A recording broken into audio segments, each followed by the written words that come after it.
जब उसको डिस्क्वालीफाई किया गया, विनेश या नहीं, लेकिन ऐसा लगा जैसे हमें चाकू घुसेड़ दिया गया। क्या व्यवस्था थी सर कि उसका वेट बढ़ गया, पता ही नहीं लगा सिस्टम के लोगों को।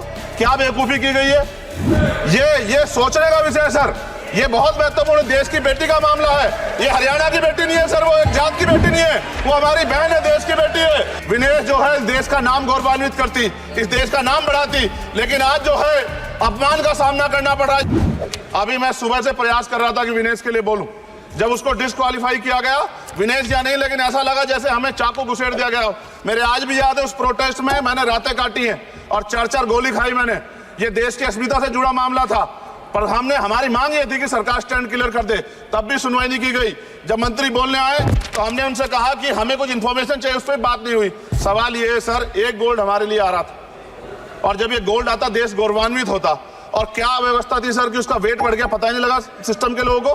क्या बेवकूफी की गई है, ये सोचने का विषय है सर। ये बहुत महत्वपूर्ण, देश की बेटी का मामला है।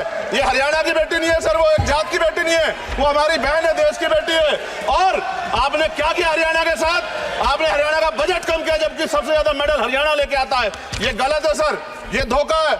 हमें इस बात की तकलीफ है कि विनेश जो है देश का नाम गौरवान्वित करती, इस देश का नाम बढ़ाती, लेकिन आज जो है अपमान का सामना करना पड़ रहा है। जब हमारे हितों की बात होगी हम जो है समझौता कर सकते हैं, लेकिन जब देश के हितों की बात होगी, बाबा साहब अम्बेडकर ने कहा था हम प्रथम और अंत्य भारतीय हैं। जब देश हितों की बात होगी, महिला हितों की बात होगी, महिला सम्मान की बात होगी, हर हम कीमत चुका देंगे। सरकार के मंत्री ने क्या कहा कि हमने इतने पैसे दिए, एहसान क्या खैरात दी क्या आपने कोई? खत्म कर रहा हूं सर, खैरात दी क्या आपने कोई? इससे ज्यादा पैसे हम आपको दे देंगे, लेकिन आपको चाहिए था कि इस मामले को संभालते और देश का सम्मान बढ़ाते। आपने लापरवाही बरती, इसका खामियाजा हमें भुगतना पड़ा। मैं आपसे आग्रह करूंगा कि जब वो बेटी देश लौटे सर, जब वो बेटी देश लौटे, रुक जाओ प्लीज, प्लीज, जब वो बेटी देश लौटे, मैं आपसे आग्रह करूंगा कि स्पीकर सर यहां बुला के उसका सम्मान करें।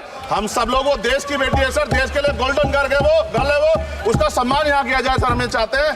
किसान मजदूर रात में थक के सो जाते हैं, सपने में देखते हैं कि जीवन बदल रहा है, गरीबी खत्म हो रही है। सुबह जब आंख खुलती है तो लगता है वापस जो का तू है। ऐसा ही इस बार का बजट गरीबों के लिए था। महोदय, मैं अपने क्षेत्र से शुरुआत करूंगा। मेरा क्षेत्र नगीना बाढ़ प्रभावित है, कोई चर्चा नहीं हुई। किसान और आम आदमी परेशान है, कोई चर्चा नहीं हुई। गन्ना मिल समय पर पैसा नहीं देती है। गुलदार ने 30 लोगों की जान एक साल में ली है पिछले, कोई फर्क नहीं पड़ता अमीरों को। उद्योग धंधे लगाने कोई बात नहीं हुई।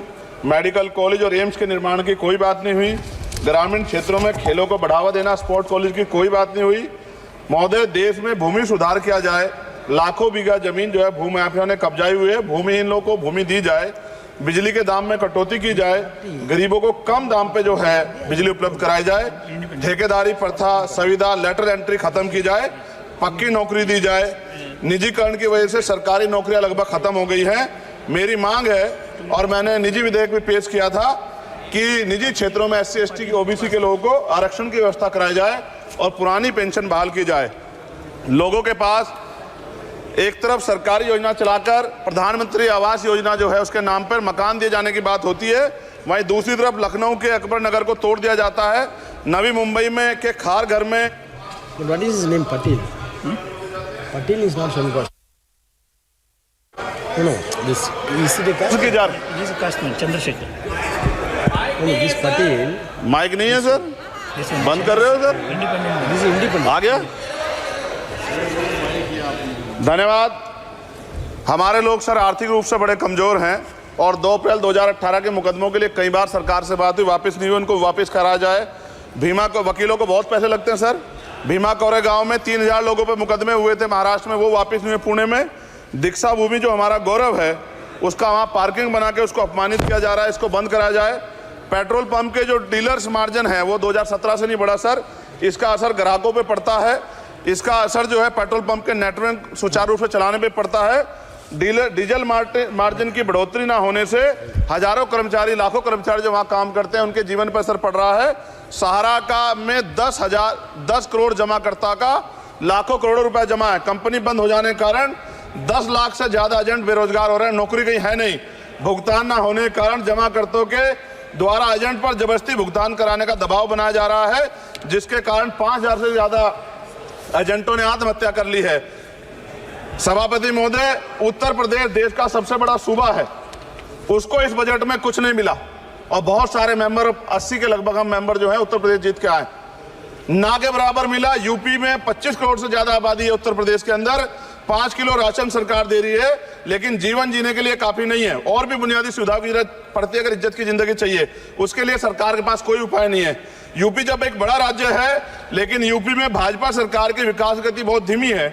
हमारी सरकार से, केंद्र की सरकार से मांग है, हमें यूपी की सरकार की चिंता नहीं है, लेकिन यूपी की जनता की चिंता है। मैं मांग करता हूं कि यूपी को 4 भागों में विभाजित किया जाए। डॉक्टर बाबा साहब अम्बेडकर ने कहा था 1995 में, उनकी बुक है थॉट्स ऑफ लिंग्विस्टिक स्टेट, किताब में कहा था राज्य जितना छोटा होगा राज्य की प्रगति उतनी होगी, जनता को रोजगार मिलेगा और जनता का जीवन संपन्न होगा। मोदी, एक बात मुझे आपसे कहनी है, आपने भी ये विषय उठाया था जब आप अपनी बात रख रहे थे, शेड्यूल कास्ट के साथ जो धोखा किया गया सुप्रीम कोर्ट के जरिए, आप इस बात को इस तरह समझे, 1.5 साल पहले मैंने मांग की थी, अगर इतना हितैषी हमारे लोग होते तो जब EWF 10% दे सकते हैं तो 5% शेड्यूल कास्ट के उन जातियों को दिया जा सकता था। लेकिन दृढ़ संकल्प और इच्छा शक्ति नहीं है गरीबों के उत्थान की, साथ साथ ओबीसी की जातियां उनको भी दिया जा सकता था। ये जो हमारे साथ खेल किया गया है, ये खेल जो है इसमें बहुत गुस्सा है, सरकार को संज्ञान लेना चाहिए और सत्ता और विपक्ष दोनों जो है अपना स्टैंड क्लियर कर दें, क्योंकि दलित समाज, आदिवासी समाज इसको देख रहा है, वो भूलेगा नहीं। जो उनके गले काटने काम करेगा उनको भूलेगा नहीं। बहुत बहुत धन्यवाद, आपने बात रखने का मौका दिया। महिला विरोधी चुप रहे, Thank you. कोई महिला विरोधी नहीं बोलेगा बीच में।